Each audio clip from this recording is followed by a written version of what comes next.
Welcome to r/slash Tales from Retail, where the customer is always a moron. So this is one of my all-time favorite stories to tell about my work in retail so far. So a little info on me. I'm very pale. I don't look very Hispanic. In fact, my name isn't very Hispanic either, so I've been told. So people usually think I'm white until I pull out my fluent Spanish.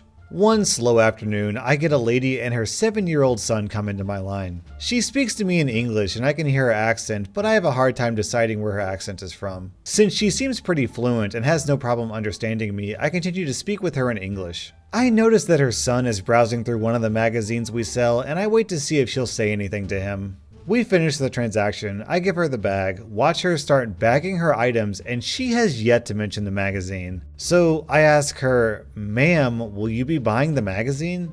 She looks at it and rips it out of her kid's hand, and I'm thinking, oh man, she's gonna yell at the kid for grabbing something he shouldn't have. But instead she says, and buckle up for this one, guys, "Ay, sí, como si fuera a robarme este pinche revista de $3, pendeja."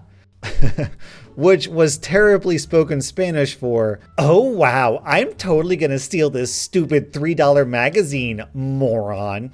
She tosses it to me and I say in my sweetest voice, "Bueno, la revista cuesta $13.99.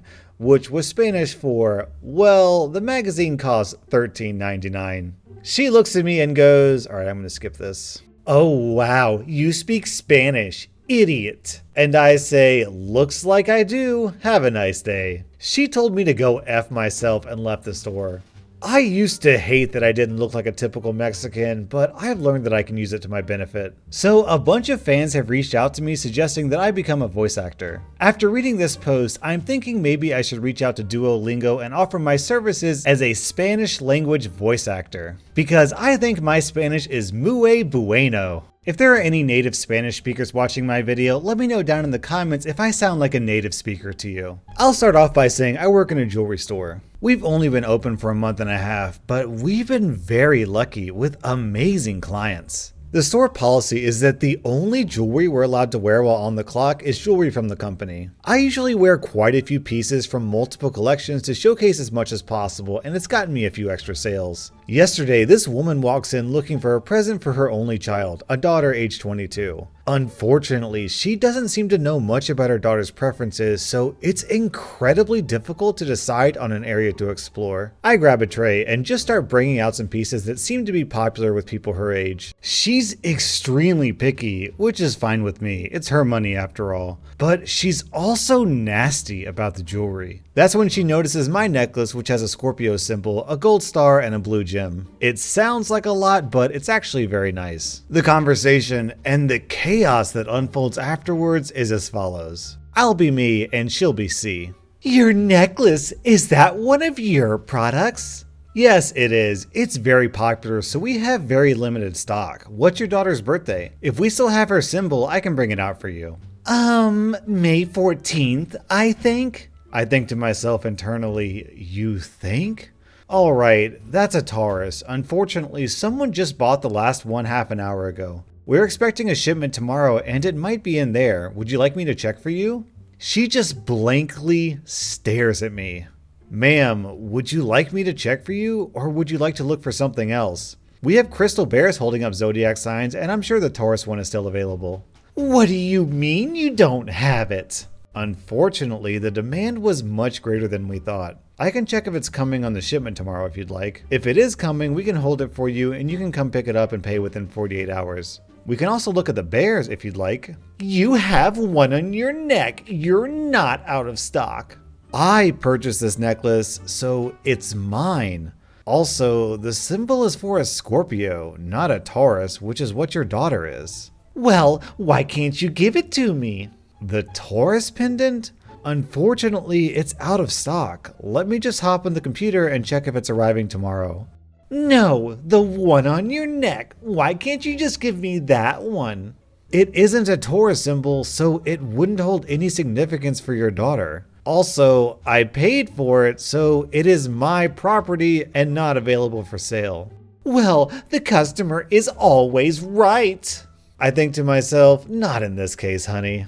I'm sorry, ma'am. My necklace is not for sale. The computer shows that necklace was sent to us and the only delivery is scheduled for tomorrow. I can write your name and number down, so we will call you as soon as it arrives. No, can't you hear me? Just give me yours. I don't understand why this has to be an issue. My manager hears what's going on and steps in. She tells the woman she can't have my necklace, and if she wants to put her name down, we can call her tomorrow about the Taurus necklace. Otherwise, she's out of luck. Fine, it's clear you people don't want to do business. Jewelry stores must be a hotspot for entitled customers because OP actually posted another story from the same retail job. After rushing to work after my last post, another interesting incident arose. For those of you that didn't read my last post, I work in a jewelry store and we're usually blessed with great clients. Lately, the crazies have been showing up. It's important to note that I'm the only one on the sales floor at the moment because I'm only working with one other person and she's chilling in the back because the mall was dead. So I get to work and start doing the usual, fixing some displays, cleaning the glass, etc. When, as usual, I gravitate towards the ring section. Rings are my favorite piece of jewelry, so I always end up by that display and it's become my baby. I noticed there's an empty ring holder, so I go to the ring drawer, which is across the store from the ring display, and choose an adequate replacement. I unlock the display, place the ring in the ring holder, and securely lock the display. I leave the empty ring box on top of the display and head behind the registers to get an elastic band to put on the box. An elastic band on the box means the box is empty and the item is on display. I head back towards the ring box. The ring displays in the empty box is directly beside the front door while the registers are at the back. But as I'm halfway there, this lady runs into the store from one of the tables outside, grabs the box, and runs away. It's not the worst issue since there was nothing of value inside it, and I got a clear look at her unique face. But it'll be inconvenient when we go to sell the ring. I tell my coworker, who texts the manager, but all seems to be going well until 2 hours later when the box thief returns. She'll be C, I'll be me. Excuse me, I bought a ring here and the box is empty. I know she's BSing me. Oh, I'm so sorry. May I see the box? She hands over the box. I really expected better service from a company like this. I see it's the same box for the ring I displayed. I'm sorry, ma'am. When did this happen? Yesterday afternoon. Do you have the receipt? No, I threw it away immediately after. That's all right. Your name should be in the system and I can find the purchase that way. My coworker will need to override the system to let me do the search. Just give me 1 second. This is a lie. I got my coworker and told her to call security. All right, ma'am. Turns out I don't need an override. May I have your last name? She gets a very nervous look on her face. This is really unnecessary. You're treating me like a criminal. I spend the next 5 minutes wasting time and acting like I don't know how to do my job. I'm the youngest working there, so it's believable. Security arrives. What's going on? I wasn't born yesterday, ma'am. This happened to me about a month or so ago, and I am still relishing in the glory. I work at a large US auto parts store. The cast is me, Moneybags, Crazy Lady, and Manager. Now, Moneybags is a regular customer, and when he comes in, we jump for joy as his purchases are in the thousands of dollars. I am helping Moneybags look up parts and get them for him when Crazy Lady walks in and rushes to our seat cover aisle, where she grabs the ugliest bejeweled faux leather seat cover and rushes up front. The prices on these gosh darn covers are effing outrageous. $60 for these? I do agree that the price is high and would have helped her. Ma'am, I will be with you in just a second after I finish helping Moneybags. Or my manager will be here in a moment and he will help you. I am sure. No, you will help me now. I have money and you will stop being a lazy freaking butthole and help me right now. And now I won't help you. Don't cuss me out. My manager walks up. Can I help you, ma'am? Yes, tell your lazy butt employee to do his freaking job. At this point, I stop listening to her and continue helping Moneybags. Moneybags points to seat cover. Do y'all have any more of those? Let me check. Yes, 3 more besides that one. Can you please get them for me? Okay, I go and get them. Moneybags addresses Crazy Lady. You gonna buy that? I haven't decided yet. Moneybags grabs it and tells me he wants to buy all 4 with cash. Remember, these are $60 plus tax each.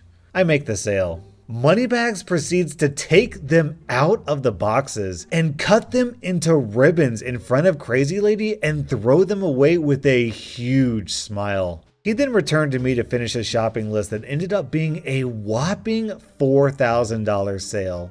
He can't do that! He paid for it, he can. Now leave this store, you are not welcome here anymore. I love my manager's zero tolerance policy on customers cussing out employees. This has just given me the idea for a $1 million YouTube channel. You just do the exact same thing Mr. Beast does. Instead of spending all your money giving it to homeless people or streamers, you spend all the money buying things that choosing beggars want and then destroy it in front of them. I don't know about you guys, but I would definitely subscribe to that channel. So this is a story from a few years ago, at Christmas of course. First time poster, long time lurker. I was working in the toy aisle, minding my own business, stacking Hatchimals, when a screech erupted from behind me. A woman said, "Put that down! I saw it first. How dare you pick that up?" A man said, "Sorry?" "My son wants that toy. Put it down." I'm sorry. I picked it up before you even got here. My son wants it as well. "Yes, well, your son isn't here, is he? My son is and has seen the toy already. You can just tell yours it wasn't here, can't you?" She is legitimately yelling every word at this guy, and a few customers have gathered to watch the event. Well, I didn't bring my son because it's his Christmas present. "Oh, and you assume it isn't my son's as well?" The kid's about 8 years old and doesn't look bothered at all. This must be usual business for the mother. The man is stunned, just staring at her before slowly turning to me, obviously looking for help. Before I can open my mouth, "Don't look for him to help. They're freaking useless here." Well, there goes even the slightest chance of me pretending to look out the back for more of the toy, which we don't have any more of anyway. "Excuse me, ma'am, could you please calm down?" "Calm down? Calm down? How dare you talk to me like that, you jerk?" Okay, I'm calling security. She proceeds to go mental for the 3 minutes it takes security to get here, cursing me and my other colleagues out and even going so far as to threaten the man, and they literally have to drag her away by under her arms. Her son follows, head hanging. Just another Thursday for him. As the woman is dragged off, screaming into the twilight, the man turns and puts the toy back on the shelf and picks up a completely different one. I say, "Sorry, mate, you can take that if you want." Actually, it's not the one he wanted after all. And off he went on his merry way. Never mind, it sounds like the dude in this story has already beaten me to the punch of creating a YouTube channel where you just torture entitled parents. Not much backstory. As you can probably guess from the title, I'm epileptic and have seizures. Thankfully, my store was actually super understanding of my disability and did everything to help me. This is a mixture of what I remember and what I was told by my managers what had happened. There is only one register in the store where you can get cigarettes, lighters, and certain more expensive liquor, etc. And I happened to be the one working that register. Everything was going completely fine with the usual customer banter when the aura hit me and hit me hard. For those of you that are unfamiliar, an aura is kind of a warning sign before a seizure that only you can feel, but can do nothing about. It could be a funny smell, hallucinations, the feeling of slipping out of reality, a number of different things. Anyway, for me this time, it was the feeling that everything was moving in slow motion. Last thing I remember was scanning a box of golf balls and the customer requesting Marlboro Gold. Then feeling frozen in place, which apparently I actually was. I heard this right before I blacked out. Hello? Hello? Hello? What the heck is wrong with you? I said I wanted a box of Marlboro Gold. Are you even listening to me? I can't believe this. Marlboro Gold. Do you even know what that is? Are you an idiot?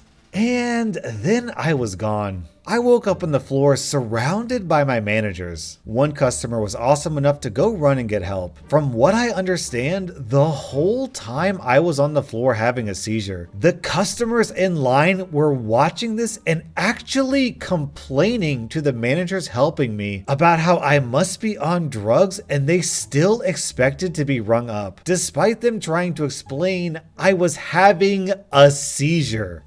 They were telling the managers to just step over me to get their smokes and lighters for them to get to the register, then causing a huge scene when they were refused. They said they actually had to radio security to come and shoo people away. It just blows my mind that people can act this way. Look, I'm sorry I'm having a seizure and can't get your cigarettes for you, but I don't exactly have any control over this. I think you'll survive without your smokes and lighters for a few more minutes. Makes me sad this is the world we live in sometimes. That was rSlash Tales from Retail, and just a reminder, I'm looking for artists and graphic designers to create designs for my merch store. If you want to submit a design, you can reach me at rSlashYT@gmail.com.